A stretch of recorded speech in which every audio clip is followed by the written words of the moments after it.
Bonjour à tous et bienvenue dans cette nouvelle vidéo. Alors aujourd'hui, présentation d'une console que je ne connais absolument pas. Je vais vous donner quelques infos sur cette machine, mais vraiment des infos basiques que vous pouvez vous-même de toute façon trouver, c'est pas vraiment le problème. Le WonderSwan de chez Bandai. Alors, le WonderSwan de chez Bandai, c'est une console 16 bits qui a été construite à partir de 1999 jusqu'en 2003. Alors il y a eu trois versions. Il y a le WonderSwan monochrome qui est celle-ci, donc écran style Game Boy, hein, on va dire ça comme ça. Il y a le WonderSwan Color et il y a le WonderSwan Crystal. Alors le WonderSwan Crystal, c'est la version Color, mais avec un plus grand écran ou un meilleur écran, une meilleure résolution. Enfin, peu importe, c'est à peu près ça, hein. Voilà, donc le WonderSwan première version, donc sans couleur, hein, la version monochrome. Donc cette console a été, on va dire, l'inventeur de cette console, c'est Monsieur Gunpei Yokoi. Donc c'est le créateur, l'un des créateurs de la Game Boy, et donc qui est à l'origine de ce concept, le WonderSwan. Voilà. Alors on va faire un petit tour de la boîte déjà. Tout cumulé, cette console a été vendue quand même à plus de 3 millions d'exemplaires, hein, si on prend la WonderSwan, la WonderSwan Color et la WonderSwan Crystal, plus de 3 millions d'exemplaires, ce qui était plutôt pas mal. Alors ça s'est vendu uniquement au Japon, hein, il n'y a pas eu de sortie en Europe. Et cette petite console a quand même pris quasiment 10% de part de marché dans les consoles portables. Voilà, et c'est une console 16 bits aussi. Voilà, donc je pense que je vais faire cette vidéo en trois parties. Je vais faire un petit dossier. Donc présentation de la console, présentation d'un jeu, la boîte du jeu, voilà comment est fait le jeu de manière physique. Et puis la troisième partie, ce sera donc le test d'un jeu. Voilà, alors on est parti. Donc moi j'ai la version Soda Blue, donc la couleur est comme ça. Alors il y a énormément de couleurs. C'est aussi l'avantage de cette console qui est sortie au Japon. Les Japonais aimant évidemment avoir des couleurs un petit peu particulières. Il y a énormément de couleurs de la WonderSwan, hein. Alors il y a le jaune, il y a le transparent, il y a l'orange, il y a le vert, il y a le bleu, il y a la blanche, il y a le noir. Enfin, c'est vraiment un truc de ouf. Donc sur le côté, qu'est-ce que nous pouvons voir? Pas grand chose ici. For sale and use in Japan only. Bon, d'accord. Ok, très bien. Ensuite, là, on n'a rien. Soda Blue, donc c'est la version de ma console. Alors, elle m'a coûté aux alentours de, je ne me rappelle plus exactement, mais enfin, comptez à peu près 30 euros, hein, pour ce modèle-là. Alors ici, on a quoi là? Ça doit être des accessoires. Donc on peut la brancher en série pour jouer à des jeux sur deux WonderSwan. Ça, je pense que ça doit être un chargeur ou en tout cas une batterie compatible. Et ici, c'est les écouteurs. Oui, parce que bon, évidemment, cette console a quand même pas mal de défauts et je vais vous les donner, enfin en tout cas pour moi, je vais vous les donner assez directement, ces défauts-là. Le premier défaut, c'est qu'il n'y a pas de possibilité de le brancher sur un adaptateur secteur, ce qui est quand même pour une console de 1999 assez aberrant, puisque la Game Boy, à la fin des années 80, pouvait se brancher sur un adaptateur secteur, la Game Gear pouvait se brancher sur un adaptateur secteur. La Neo Geo Pocket Color pouvait le faire, la Lynx pouvait le faire, la Nomad pouvait le faire, enfin toutes les consoles portables, on va dire très connues et de bonne qualité ou en tout cas de très grands constructeurs pouvaient se brancher sur un adaptateur secteur et celle-ci non. Alors c'est moins aberrant pour la version monochrome que pour la version couleur. Autant pour la version monochrome ça pose pas vraiment de problème. Parce que apparemment, avec une seule batterie AA, on peut jouer quasiment 40 heures, ce qui est juste énorme. Mais par contre, pour la Crystal, c'est clair et net que il me semble quand même que l'adaptateur secteur était quand même le minimum à mettre sur cette console. Voilà, donc ça c'est le premier défaut. Et le deuxième défaut, c'est qu'il n'y a pas la possibilité de mettre de casque. La seule possibilité pour pouvoir mettre un casque, c'est d'utiliser le port comme cela. Ici. Bien, alors, le bouton power ou on-off, ici vous avez les Y boutons, ici vous avez les X boutons. Pas trop comprendre ce que ça veut dire. Le bouton du son, le bouton Start, il y a un bouton, une molette pour le contraste, le bouton A, le bouton B et le haut-parleur. Voilà. Allez, on va la défaire, on va ouvrir cette boîte.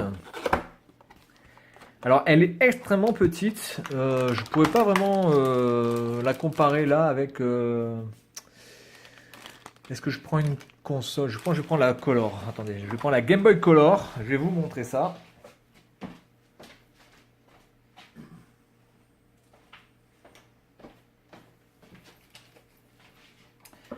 Voilà, donc ici la Game Boy Color, qui est l'une des concurrentes, en tout cas la WonderSwan Color était la concurrente. Et c'est quand même assez. C'est beaucoup plus petit. C'est légèrement plus fin, moins large et c'est beaucoup plus fin aussi. Voilà, donc vraiment très agréable parce qu'elle est très très petite. Elle peut se mettre partout, elle peut se mettre directement dans la poche. Une Game Boy Color, c'est un peu compliqué à mettre dans une poche de jean. Ça, vous pouvez le mettre dans une poche de jean sans aucun problème. Après, évidemment, est sortie la Game Boy Pocket. Mais vraiment, le format est très très très agréable. Extrêmement voilà, compact et tout, donc c'est plutôt pas mal. La prise en main est assez bonne. Voilà, alors dans la boîte, nous avons quoi? Bien, nous avons la notice. Bon, la notice qui, de toute façon, ne nous explique pas grand-chose. Bon, déjà, c'est en japonais, donc évidemment, on comprend rien. Là, on nous explique un peu à quoi ça ressemble. La face arrière aussi. Alors, la face arrière, je vais vous la montrer. Il n'y a pas grand-chose, hein, juste à glisser un jeu là-dedans. Plus mettre la batterie, voilà. Il n'y a absolument rien d'autre. Alors, pour mettre la batterie, la pile, parce que, bon, moi j'ai mis une pile rechargeable. Donc c'est un petit peu chelou, vous devez enlever la partie comme ça, mettre la pile et ensuite la clipser. Voilà, tout simplement. Le bouton on-off ici, donc vous pouvez voir que ça fonctionne. Vous pouvez donc mettre le volume plus ou moins fort. Donc il n'y a pas de molette pour le volume, ça c'est un petit peu dommage. Il y a une molette pour le contraste, ça aurait été bien d'avoir mis une molette pour le volume, parce que là du coup le volume c'est pas du tout précis. Vous avez pas fort, mute et très fort, quoi. Voilà, donc je trouve ça pas terrible au niveau de l'ergonomie.